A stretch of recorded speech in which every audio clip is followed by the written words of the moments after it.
Eh, 5 plus 1 digit yata eh. Di ba? Oo. Paano mo naman tatanggihan yun? Correct. Oo.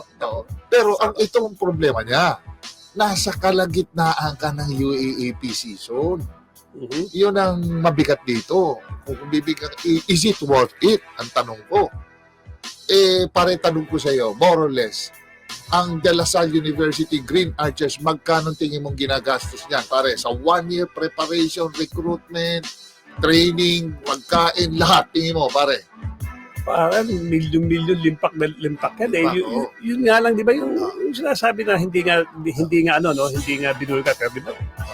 Sabi nga, allegedly, di ba, is receiving $500,000, di ba?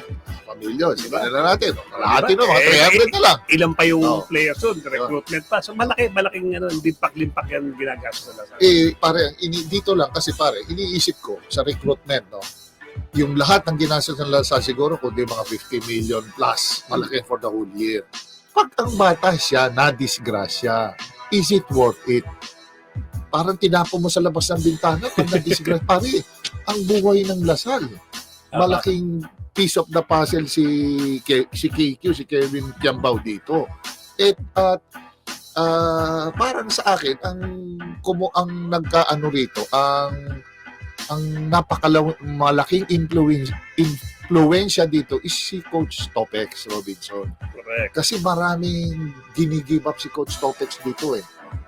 At ang pwede lang pumigil dito sa actions ni Kevin Kiambao is walang iba kung hindi si Coach Topex. Kasi siya ang coach eh. It's a test of character kay Coach kay Kevin Kiambao ito. Number 1, sinign up ka na. Ang dati noon, parang maraming gusto kumuha sa kanya, then bumalik siya sa Lasal, pare, di ba? Maraming offer sa abroad. Ngayon, bumalik siya sa Lasal. So, Lasal wants a full commitment, pare, di ba? Correct. Ngayon, do you still consider bang full commitment kung naglalaro ka pa in between the tournament? Pare, Tama. di ba? Hindi na full commitment yon. Hindi na. Siyempre pare, ang tanong ko, sino ba ang may command responsibility pagdating sa ganito? Di ba, sa ganitong sitwasyon, ikaw ang player. Di ba? Nasa coach mo. Nasa coach yun. Na if you allow that, yun ang mahirap. Ang problema lang pare, Lasal is doing well sa UAAP. And they're approaching yung medyo pa approach na sila ng siguro semifinals. So medyo patindi na rin ng patindi yung pressure, patindi na rin ng patindi yung demand sa laban. And ang panalay, ang hidden dyan sa panalay, yung nilalaro ni Kevin is it's a money game.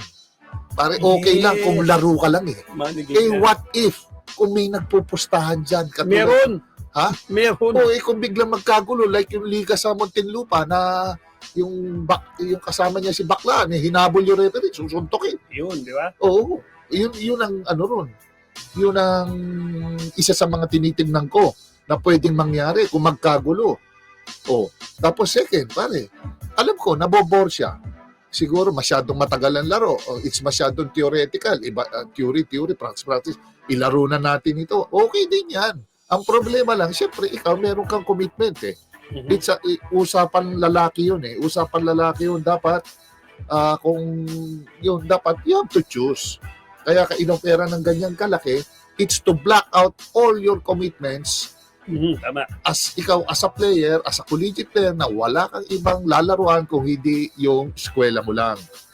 Dahil ang laki ng investment sa'yo, nakataya silang lahat sa'yo, the whole community, Lasal community, nakataya sa'yo, I'm sure nandun naman yung crowd, pressure ng crowd, nade-develop pa rin sa iyo, yung optical illusion mo sa court, hinahanap mo yun, pero titimbangin mo maigi.